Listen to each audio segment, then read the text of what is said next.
The lights in the medical bay of Kepler-7 space station flickered as Dr. Hyon checked his readings for the third time. Something was wrong. The waste disposal sensors kept showing movement in sectors that should be empty. He frowned at his tablet and walked toward the source of the signals. The Kythera delegation had left the station 2 hours ago.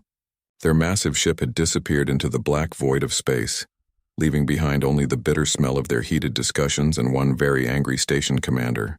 Hyon remembered the harsh words spoken in the meeting room. The tall, scaled aliens had called their own offspring weak blood and genetic failure. Hyon reached the waste disposal area and stopped. A soft sound came from inside one of the larger containers. It sounded like crying, but not human crying. He opened the container and gasped. Inside was a small creature no bigger than a human toddler. It had the same scaled skin as the Kythera, but smaller and softer. Its large golden eyes looked up at Hyon with fear and pain. The creature was shivering and obviously hungry. "Nari," Hyon called into his communicator. "Get to Waste Disposal Sector 7, now!" Xenobiologist Nari arrived within minutes, her dark hair tied back and her medical kit in hand. She looked into the container and her face went pale. "Is that what I think it is?" she asked. "A Kythera infant," Hyon said quietly. "They left it here to die." Nari knelt down beside the container. The small creature tried to move away from her, but it was too weak. She could see its tiny ribs showing through the thin scales. It had not eaten in days. "We have to help it," she said. "The regulations say we cannot interfere with alien cultural practices," Hyon reminded her. "The regulations also say we cannot let a sentient being die when we can prevent it." Nari shot back. She reached into the container and carefully picked up the infant. It made a small chirping sound and did not fight her. Station Commander Do-hyun found them an hour later in the medical bay. The infant was sleeping on a heated pad while Nari ran scans with her equipment. Hyon was preparing a nutrient solution based on Kythera biological data. "What exactly are you two doing?" Do-hyun asked, though his tone suggested he already knew. "Saving a life," Nari said without looking up from her scanner. "That life belongs to the Kythera. They made their choice according to their laws." "Their laws are wrong," Hyon said firmly. "This infant is healthy. Small, yes, but healthy. There's nothing wrong with it that proper care cannot fix." Do-hyun sat down heavily in a chair. He was a good man, but he was also responsible for keeping peace between dozens of alien species that used Kepler-7 as neutral ground. The Kythera said the infant has weak bones and slow reflexes. They said it would never survive to adulthood in their society.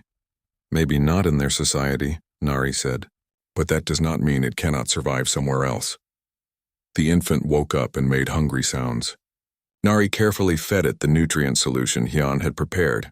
The small creature drank eagerly, its golden eyes never leaving Nari's face. "We cannot keep it secret forever," Do-hyun warned. "The Galactic Council will ask questions. The Kythera will want to know what happened to it. Then we tell them the truth," Hyon said. "We found an abandoned infant and provided medical care. That is what humans do." Over the next few days, the infant grew stronger. Nari and Hyon took turns caring for it in their quarters. They learned that it liked warm places and soft sounds. It was curious about everything and tried to touch their equipment with its small clawed hands. "It needs a name," Nari said on the fourth day. The infant was sitting up now and watching her work. "What about Kai?" Hyon suggested. "It means victory in Old Korean," Nari smiled. "Kai it is." The problem started when the weekly supply ship arrived.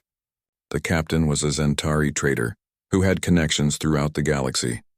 He saw Kai playing in the common area and immediately recognized what he was. "Is that a Kythera youngling?"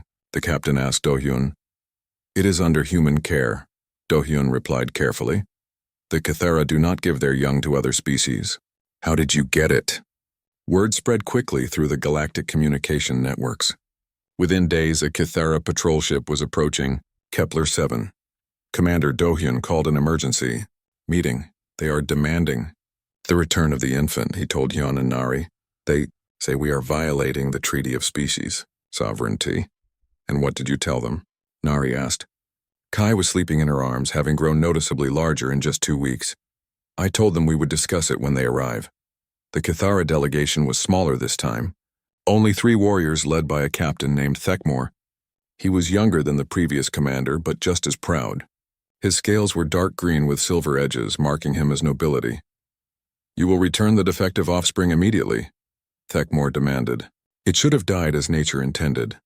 Nature intended it to live, Hyun replied. That is why it survived long enough for us to find it. You do not understand Kythera biology. The weak cannot survive in our society. We removed it to prevent suffering. You removed it to prevent embarrassment, Nari said, holding Kai protectively. Thekmore's eyes flashed with anger.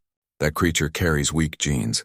Its bones are soft, its reflexes slow, its muscles underdeveloped. It will never be a proper Kythera warrior. Maybe it was never meant to be a warrior, Hyun suggested. Maybe it was meant to be something else. There is nothing else for a Kythera to be. Commander Do-hyun stepped forward. The infant is healthy and growing well under human care. It shows signs of intelligence and adaptability. Why not let it live? Because it is weak. Thekmore slammed his clawed hand on the table. In 2 years, when it fails to develop properly, you will understand. The Genetic Council knows what is best for our species. And if you are wrong, Nari asked quietly, we are not wrong. We have studied Kythera genetics for thousands of years. This offspring has inferior DNA. It will never be strong enough to survive on its own. The meeting ended with no agreement. The Kythera returned to their ship but did not leave the system.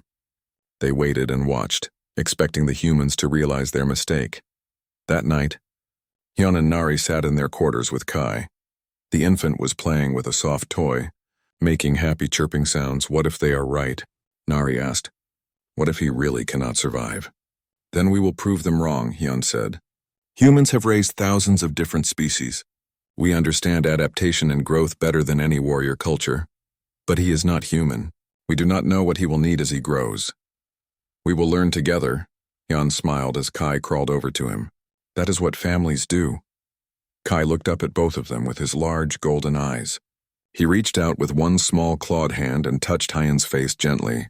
Then he made a sound that almost seemed like he was trying to say their names. The Kythera see weakness, Nari said softly, but I see potential. They see a failed warrior, Hyun agreed. We see a child who needs love and guidance. Outside their window, the Kythera patrol ship continued its silent watch. But inside their quarters, a small family was forming across the boundaries of species and biology. Time would tell who was right about Kai's future, but for now he was safe, loved, and growing stronger every day. The humans had made their choice. They would raise the child the Kythera had abandoned, and they would show the galaxy that strength came in many forms. 5 years had passed since the humans found Kai in the waste disposal unit. The small Kythera had grown into something unexpected. He was still smaller than other Kythera his age would be, but he moved with a grace that surprised everyone who met him. Dr. Hyun watched Kai work on a puzzle in the station's common area. The puzzle was designed for adult humans, but Kai solved it in half the expected time. His golden eyes studied each piece carefully before placing it exactly where it belonged.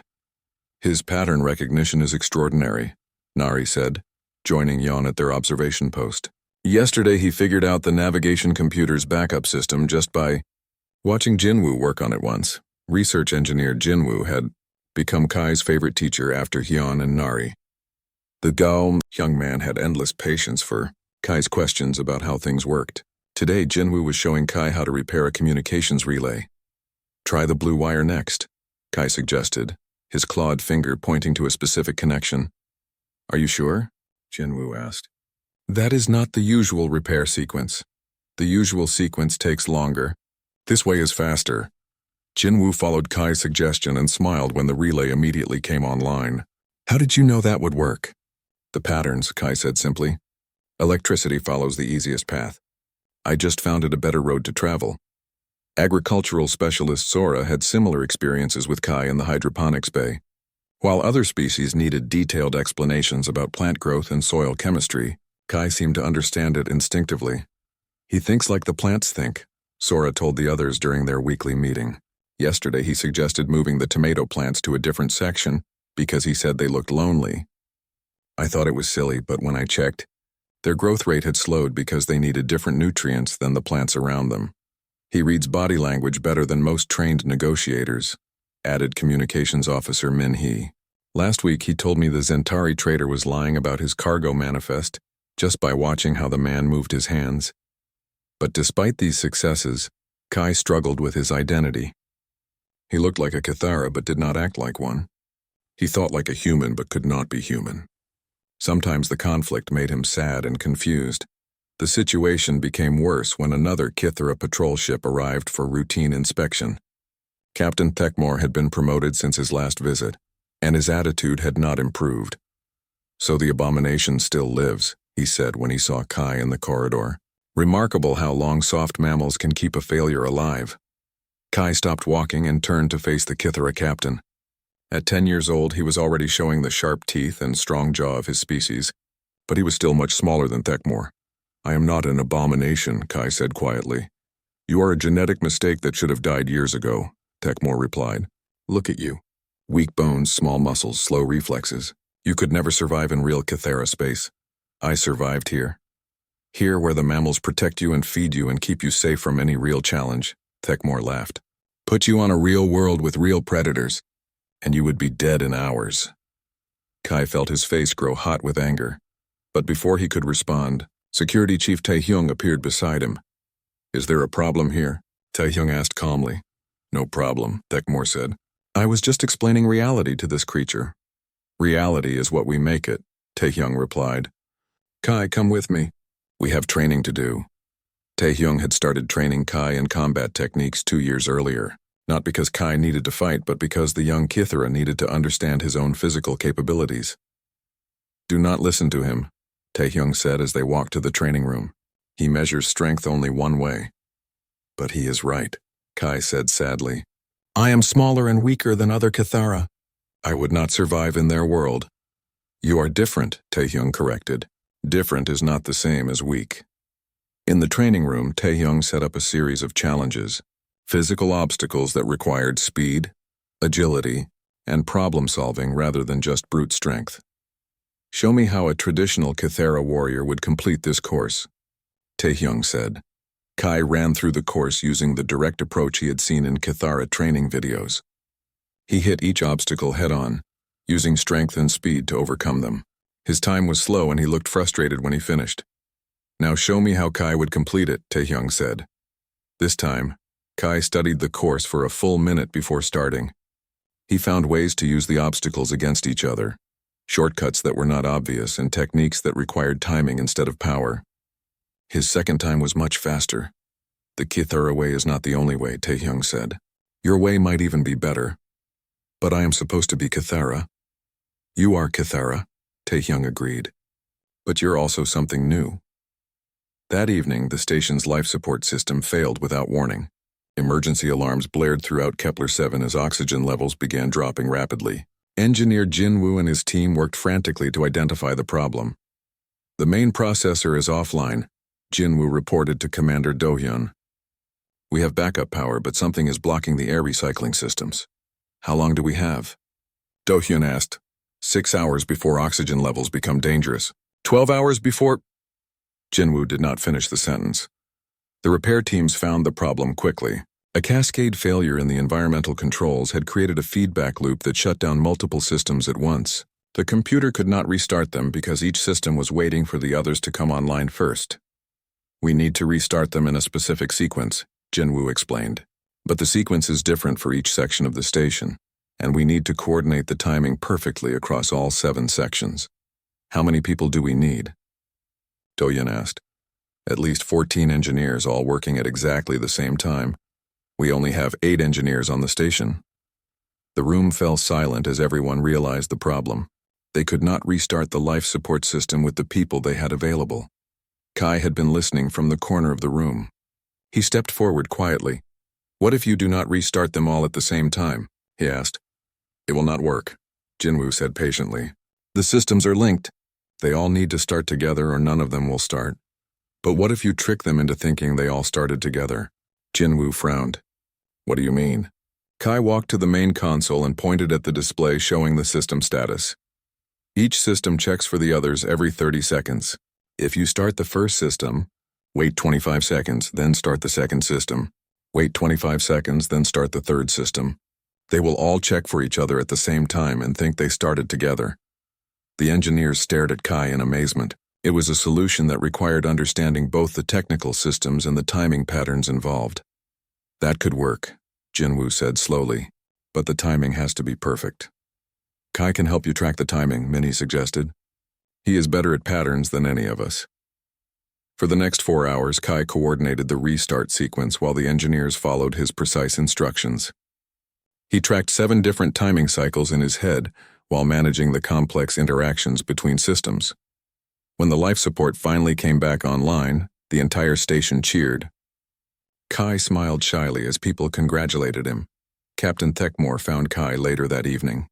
"You used trickery to solve the problem," the Cathara captain said. "A true warrior would have found a direct solution." "A dead warrior cannot solve any problems," Kai replied. "You will never be a real Cathara with that attitude." "Maybe I do not want to be a real Cathara," Kai said quietly. "Maybe I want to be something better." Thekmore growled low in his throat and stalked away. But Kai did not watch him go. Instead, he looked around at the humans who had become his family.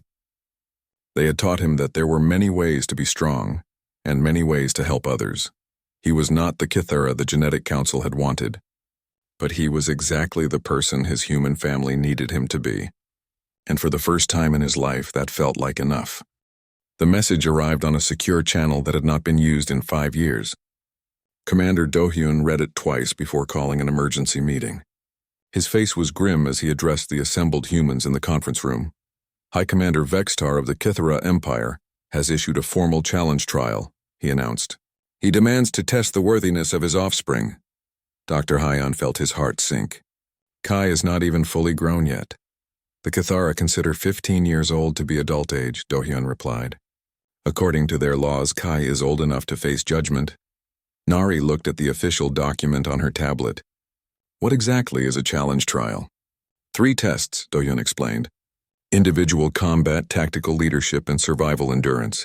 If Kai fails any test, the Kithara will consider him proven unworthy of their bloodline.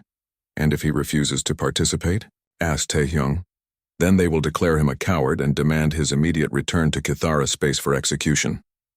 The room fell silent. Everyone knew what execution meant in Kithara culture. It was not a quick death. Kai entered the conference room quietly. At 15, he had grown taller, but was still lean compared to other Kithara. His golden eyes held intelligence and determination that had not been there when he was a child. I heard about the challenge trial, he said. I accept. Kai, no, Nari protested. You do not have to prove anything to them. Yes, I do, Kai replied calmly. Not for them, for me. I need to know what I really am. High Commander Vextar arrived 3 days later with a full delegation of Kithara nobles and genetic council members. He was an imposing figure, nearly 3 meters tall with dark red scales marked by battle scars. When he saw Kai for the first time, his expression was unreadable. So, Vextar said slowly, the weak one survived after all. I am stronger than you think, Kai replied, meeting his biological father's eyes without flinching. We shall see. The Galactic Council had declared Kepler-7 neutral ground for the trial. Representatives from dozens of species came to observe this unprecedented event. Many had heard stories about the Kithara outcast raised by humans. Dr. Hyon and his team worked around the clock to prepare Kai for the challenges ahead. Botanist Yuna researched Kithara combat techniques while astrophysicist Wonho analyzed their military strategies. Everyone contributed what they could. Remember, Taehyung said during their final training session, you do not have to fight like a Kithara. Fight like Kai. Use your advantages, added Jinwoo. You think faster than they do. You see patterns they miss. You understand cooperation in ways they never will. The first test was individual combat. Kai would face Zektar, a champion warrior chosen by the Kithara Genetic Council. Zektar was everything the Kithara valued. Massive, powerful, and completely confident in his superiority. The combat arena was a circular platform with various obstacles and weapons scattered around its edges. Traditional Kithara combat allowed any weapon or tactic, but usually ended with one fighter unable to continue. The rules are simple, High Commander Vextar announced. Combat continues until one fighter yields or cannot continue. All weapons and environmental features are permitted. Kai entered the arena wearing simple human-made armor that allowed him full mobility. Zektar wore traditional Kithara battle gear that enhanced his already impressive strength. This will be over quickly, Zektar called across the arena. Prepare to join your ancestors, Weak One. When the combat began, Zektar charged directly at Kai with overwhelming force. His plan was simple: use his superior size and strength to end the fight immediately. But Kai was not where Zektar expected him to be. The smaller Kythera had rolled to the side at the last second, using one of the arena obstacles to break his opponent's line of sight. "Stand and fight," Zektar roared, frustrated by Kai's refusal to meet him head-on. "I am fighting," Kai replied from behind a barrier, "just not the way you want me to." For 20 minutes, Kai avoided direct confrontation while studying his opponent's patterns. Zektar was strong and fast, but he was also predictable. He relied on intimidation and brute force, expecting his opponents to be frightened into making mistakes. Kai was not frightened. He was thinking. When Zektar charged again, Kai was ready. He used a piece of arena equipment to redirect his opponent's momentum, sending the larger warrior crashing into a wall. Before Zektar could recover, Kai had positioned himself behind his opponent with a weapon at the warrior's throat. "Yield," Kai said quietly. Zektar's eyes burned with rage, but he could not move without exposing himself to a fatal strike. Slowly, he spoke the ritual words of surrender. The watching crowd erupted in surprised murmurs. No one had expected the combat to end that way.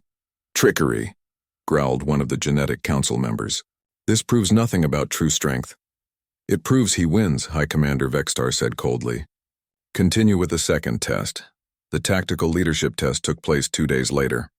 Kai was given command of a mixed squad containing representatives from 6 different alien species. His opponent was Captain Thekmor, leading a traditional Kythera strike force. The objective was to capture and hold a fortified position while preventing the enemy from doing the same. Each commander had access to the same resources and equipment. Medical Officer Jisoo and Engineer Seokmin served as Kai's advisors, helping him understand each species' unique capabilities and limitations. "The Kythera will use direct assault tactics," Seokmin predicted. "They value individual heroics and frontal attacks." "Our team is more diverse," Jisoo added. "We have species that excel at different things. The key is coordination." Kai spent hours talking with each member of his squad. He learned that the Zentari had excellent night vision. The Methani could move silently through small spaces, and the Vorthon had natural camouflage abilities. The humans provided adaptability and creative thinking. When the simulation began, Captain Thekmor led his Kythera forces in a powerful frontal assault on the main fortification. It was an impressive display of coordinated firepower and individual skill. But while the Kythera focused on the obvious objective, Kai's diverse team was implementing a more complex strategy. Using the Methani to scout hidden passages, the Vorthon to provide concealed observation posts, and the Zentari to execute precision strikes under cover of darkness. Kai created a network of coordinated attacks that the Kythera never saw coming. The humans coordinated communications between species that normally could not work together effectively. Each team member played to their strengths while supporting the other's weaknesses. By the time Captain Thekmor realized what was happening, his forces were surrounded and cut off from their supply lines. The simulation ended with a complete victory for Kai's mixed squad. "Impossible," one of the Genetic Council members protested. "Kythera tactics are superior to any alien cooperation." "Apparently not," High Commander Vextar observed. His tone gave nothing away, but his eyes showed a glimmer of something that might have been pride. The Kythera delegation spent the evening arguing among themselves. Some called Kai's victories tricks and deception. Others pointed out that victories were victories regardless of method. "The final test will settle this," Vextar declared. "Individual survival cannot be influenced by alien cooperation or technological advantages. Either he is strong enough to survive alone or he is not." That night, Kai sat with his human family in their quarters. Tomorrow he would be transported to Zerion Prime, a hostile world filled with dangerous predators and environmental hazards. "You do not have to do this," Nari said for the 100th time. "We can request sanctuary from the Galactic Council and spend the rest of my life wondering what I really am." Kai shook his head. "No, I need to face this test." "Then remember everything we taught you," Dr. Hyon said. "You are not just Kythera and you are not just human. You are both, and that makes you stronger than either. Use your mind," Taehyung added. "Strength is not just about fighting. It is about surviving, adapting, and growing." Kai smiled at the people who had raised him. Whatever happens tomorrow, I want you to know that you gave me the greatest gift possible. You taught me that family is not about blood or genetics. It is about choosing to care for each other. As Kai prepared for the final test, he felt ready, not because he was confident he would win, but because he finally understood who he was. He was not a failed Kithara or an honorary human. He was something new, something that combined the best of both species. Tomorrow he would discover if that was enough. Zirion Prime was a world that seemed designed to kill anything that landed on it. The shuttle dropped Kai on a rocky plateau surrounded by dense jungle that stretched to the horizon. 2 blood-red suns burned overhead in an alien sky, and the air was thick with humidity and the sounds of unseen predators. Kai had 7 days to survive completely alone. No tools, no weapons, no communication devices, just his natural abilities and whatever he could create or find on the hostile planet. Dr. Hyon watched from the orbital monitoring station as Kai's small figure disappeared into the jungle canopy. The surveillance drones would record everything, but they could not interfere. If Kai died on Zirion Prime, the humans would have to watch it happen. His vital signs are stable, Nari reported, monitoring the bioscanner. But his heart rate is elevated. He is scared. Of course he is scared, Pilot Chanwu said grimly. This planet has killed 3 Kithara warriors in the past century, and they were all trained from birth for this kind of environment. Communications specialist Yunji tracked the surveillance feeds on her multiple screens. He is moving carefully, staying in the shadows, avoiding open areas. Smart. On the planet's surface, Kai was doing exactly that. His human-taught caution warred with dormant Kithara instincts that urged him to claim territory and establish dominance. But the humans had taught him that survival came first, dominance second. He found a small cave on his first day and spent hours making sure it was truly empty before settling in. The Kithara approach would have been to fight anything that lived there. Kai's approach was to find a cave that nothing wanted to live in. Water first, he said to himself, remembering Taehyung's survival lessons. Then shelter, then food, then security. A stream ran near his cave, but Kai tested the water carefully before drinking. His Kithara physiology could handle toxins that would kill a human, but caution was still wise. The water was clean, and he established his first supply line. For shelter, Kai improved his cave using techniques Sora had taught him from her agricultural work. He wove barriers from jungle plants to hide the entrance and created ventilation channels to keep the air fresh. It was not glamorous, but it was functional. Food was more challenging. Zirion Prime's ecosystem was built around large predators and the smaller creatures that tried to avoid them. Everything that moved was either trying to eat something else or trying not to be eaten. Kai could have hunted the smaller creatures using Kithara strength and speed. Instead, he observed their behavior patterns and built traps using human engineering principles. It took longer, but it was safer and more reliable. By the 3rd day, Kai had established a routine that kept him alive and fed. But he was not just surviving. He was beginning to understand the planet's ecosystem in ways that surprised him. Look at this, Yunji said, pointing at her surveillance screen. He is not running from the predators anymore. He is tracking them. Dr. Hyon leaned over her shoulder to watch. Kai was following a pack of razor spine wolves from a safe distance, studying their hunting patterns. What is he doing? Nari asked. Learning, Hyon realized. He is figuring out how the food chain works. The razor spine wolves were apex predators on Zirion Prime. They hunted in coordinated packs and could take down creatures 3 times their size. Most survival candidates avoided them completely, but Kai was not avoiding them. He was studying them with the same analytical approach he used for engineering problems back on Kepler-7. On the 4th day, Kai made his move. He had identified the wolves' territory boundaries and feeding schedule. When the pack went to hunt in their usual area, Kai raided their den and stole their stored food cache. That is incredibly dangerous, Chanwu muttered, if they catch him. But Kai was not caught. He had timed his raid perfectly, taking only what he needed and leaving no trace of his presence. The wolves returned to find their cache slightly smaller but not obviously disturbed. He is not just surviving, Nari said with growing amazement. He is integrating himself into their ecosystem. On the 5th day, Kai encountered his first serious threat. A massive apex predator called a stonebreaker came into his territory. The creature was 3 times larger than the largest Kithara warrior. with armored hide that could deflect most weapons and claws that could tear through metal. The traditional Kythera response would have been to fight or flee. Kai chose a third option. He watched the Stonebreaker's behavior for several hours, then began making specific sounds and movements. To the observers in orbit, it looked like madness. To Kai, it was communication. Is he trying to talk to that thing?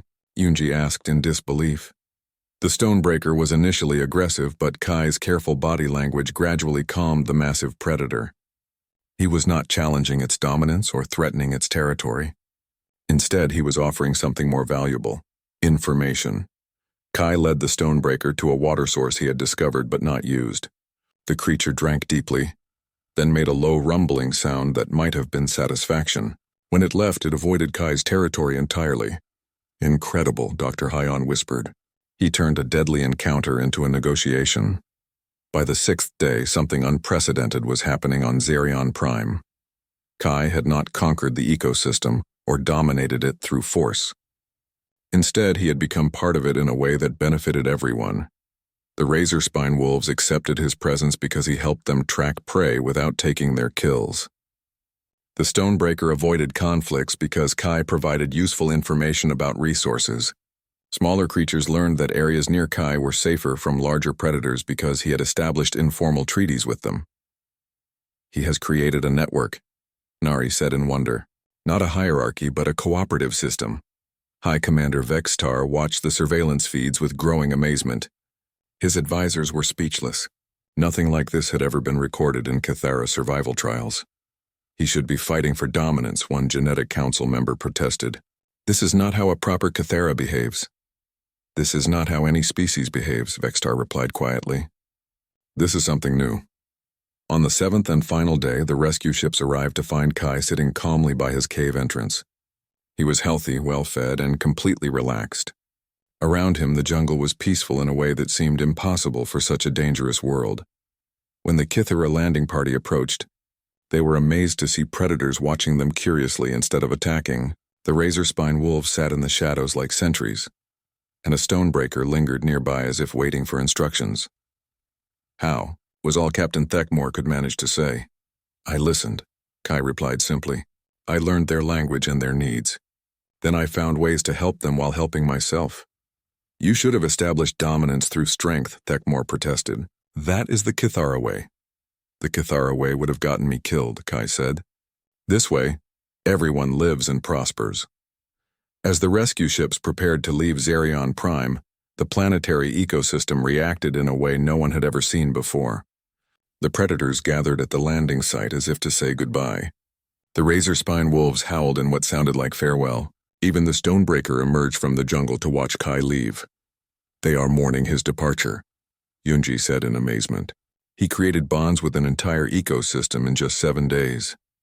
Back on Kepler 7, the implications of Kai's survival trial sent shockwaves through the Galactic Council. Representatives from dozens of species requested copies of the surveillance records. Xenobiologists called it the most significant development in interspecies relations in centuries. But for Kai, the most important moment came when High Commander Vextar approached him privately after the official debriefing. I have watched the recordings of your trial, his biological father said slowly. What you accomplished should have been impossible. Maybe impossible for a normal Kythera, Kai replied. But I am not normal. No, Vextar agreed. You are something more, something better than what our genetic council could have imagined. For the first time since Kai was born, Vextar looked at his offspring with something that might have been pride, not because Kai had proven himself strong in traditional ways, but because he had redefined what strength could mean. The Genetic Council will not accept this, Vextar warned. They will claim your methods were somehow invalid. Let them claim what they want, Kai said peacefully. I know who I am now. I'm not a failed Kythera. I am the first of something new. That night, as Kai reunited with his human family, he felt complete for the first time in his life. He carried the strength of his Kythera heritage and the wisdom of his human upbringing. More importantly, he had learned to combine them into something entirely unique. The challenge trials were over, but Kai's real journey was just beginning. The results of Kai's survival trial spread through the galaxy faster than anyone expected. Within days, representatives from the Galactic Council, xenobiological institutes, and dozens of alien governments were requesting meetings. What Kai had accomplished on Xerion Prime challenged fundamental assumptions about predator behavior, ecosystem management, and interspecies cooperation. Dr. Hyun found himself overwhelmed with research requests. Everyone wanted to study the recordings, analyze Kai's methods, and understand how he had achieved something that violated everything they knew about apex predator psychology. The Zentari Republic wants to hire him as an environmental consultant, Nari reported. Scrolling through their message queue, the Mathani Collective is offering him citizenship and a position in their diplomatic corps. Even the Vorthan Assembly is interested, and they never work with outsiders. Kai listened to the offers with polite interest, but his attention was focused on a different kind of message. Young Cathera from across the Empire were sending secret communications to Kepler-7, asking questions about human child-rearing practices and cooperative survival techniques. They want to know if there are other ways to be strong, Kai told his human family during their evening meal. The Genetic Council has been telling them for generations that physical dominance is the only path to success. And now you have proven them wrong, Taehyung said with satisfaction. I have proven that their way is not the only way, Kai corrected. But change will not come easily. The first sign of resistance came from the Cathera Genetic Council itself. 3 days after the trial results were published, they issued an official statement declaring Kai's methods unnatural and contrary to proper Cathera development. Cooperation with prey species is a sign of weakness, the statement read. True predators establish dominance through strength, not negotiation. The offspring's survival proves nothing except that alien influence has corrupted its natural instincts. High Commander Vextar found himself in an impossible position. As Kai's biological father, he was proud of his offspring's achievements. As a military leader, he was expected to support the Genetic Council's position. The conflict was tearing apart his personal beliefs and professional obligations. The situation escalated when Captain Thekmore formally challenged the trial results at a meeting of the Galactic Council. He argued that Kai's survival methods were invalid because they relied on alien techniques rather than pure Kithra instincts. The creature was raised by humans from infancy, Thekmore declared before the assembled representatives. Its behavior patterns are contaminated by alien influence. It is not a true test of Kithara genetics. Commander Doyun stood to respond. The trial rules specified survival by any means necessary. No one mentioned that the methods had to be traditionally Kithara. The spirit of the trial was to test natural predator instincts, Thekmore countered. This offspring has been artificially enhanced by human training. Then perhaps, said the Zentari ambassador quietly, the question is not whether Kai's methods were valid, but whether traditional Kithera methods are optimal. The chamber erupted in heated discussions. For the first time in galactic history, the effectiveness of a species' fundamental survival philosophy was being openly debated.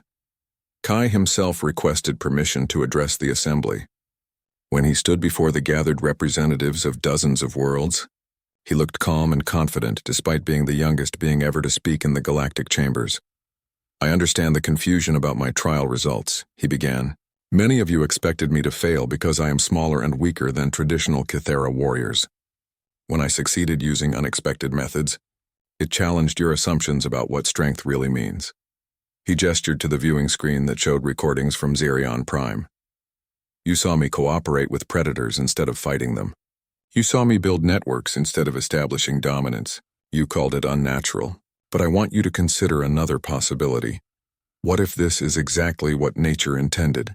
Kai touched a control panel, and the screen showed detailed biological scans from his genetic testing. The Cathera Genetic Council declared me inferior because I have smaller bone density, reduced muscle mass, and different neural development patterns. They saw these as flaws to be eliminated. But what if they are adaptations?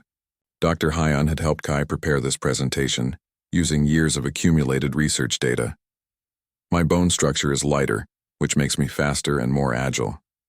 My muscle development favors endurance over burst power, which allows longer periods of activity. My neural patterns show enhanced pattern recognition and social bonding capabilities. The chamber was completely silent as Kai continued. The Genetic Council looked at these differences and saw weakness, but on Xerion Prime, These same differences allowed me to survive in ways that traditional Cathara methods could not. I was not corrupted by human influence. I was enhanced by it. He paused to let this sink in before delivering his final point. Evolution does not always mean becoming stronger in the same way. Sometimes it means becoming strong in new ways. The humans who raised me did not change my genetics. They taught me to use my genetics differently. High Commander Vextar stood slowly from his position in the Kithara delegation area. "My offspring speaks truth," he declared, his voice carrying clearly through the chamber. "We have spent centuries trying to create perfect warriors according to a single definition of perfection. Perhaps it is time to consider that there are many ways to be perfect." Captain Theckmore looked shocked by his commander's statement. "Sir, you cannot mean to support this deviation from proper Kithara development." "I mean to support results," Vextar replied firmly. "This deviation survived 7 days on a world that has killed fully trained Kithara warriors. This corruption created cooperative relationships with apex predators that our scientists said was impossible. If this is weakness, then I want my entire military to be this weak." The Galactic Council voted to officially validate Kai's trial results and recognize his methods as legitimate survival techniques. But more importantly, they established new protocols for interspecies child development research. Within months, the first experimental programs began. Young aliens showing non-traditional development patterns were given opportunities to explore alternative training methods instead of being declared genetic failures. The results were remarkable. Centauri children with poor night vision became exceptional engineers when trained in human problem-solving techniques. Methane offspring with slower physical development showed enhanced diplomatic abilities when taught human emotional intelligence skills. Most surprisingly, other Cathara families began quietly sending their genetically inferior children to human colonies for alternative development programs. "We are creating a new generation," Nari observed as she watched the latest group of young aliens working together on a complex engineering project. "They are not replacing their original species' strengths. They are adding human strengths to them." Kai had become the director of the first Interspecies Development Institute, established on Kepler 7 with funding from a dozen different governments. His office overlooked the main training areas where young beings from across the galaxy learned to combine their natural abilities with human cooperative techniques. "You have started something that will change the entire galaxy," Pilot Chanwu told him during a visit to the Institute. "We started something," Kai corrected. "Every human who chose to care for an abandoned alien child. Every researcher who believed in cooperation over domination. Every person who saw potential instead of weakness. This is not my achievement. This is what humans do best." High Commander Vextar arrived unannounced one day, requesting a private meeting with his son. "The Genetic Council has officially reversed their position on alternative development," he reported. "They now consider interspecies training programs to be valuable research opportunities." "And unofficially?" Kai asked. "Unofficially, they are terrified that the Empire will be left behind if we do not adapt to new methods." Vexitar smiled, showing his sharp teeth. "Fear is an excellent motivator for change. Change is never easy," Kai agreed. "But it is necessary for growth." "I have a confession to make," Vextar said quietly. "When I ordered your abandonment 15 years ago, it was not entirely because of Genetic Council pressure. I was afraid that raising a weak child would damage my reputation and career. And now? Now I realize that abandoning you was the stupidest decision I ever made. You have become everything I hoped for in an offspring, just not in the way I expected." Kai looked out the window at a group of young aliens working together to solve a complex puzzle. Some were physically strong, others were mentally quick, and others were socially intuitive, but all of them were learning to use their unique abilities in cooperation with others. "You did not abandon me," he told his biological father. "You placed me exactly where I needed to be to become who I was meant to become. The humans taught me to see that as a gift, not a rejection." As the years passed, the Interspecies Development Institute expanded to include dozens of worlds. The techniques developed there revolutionized everything from military strategy to scientific research to diplomatic relations. But for Kai, the most important achievement was much simpler.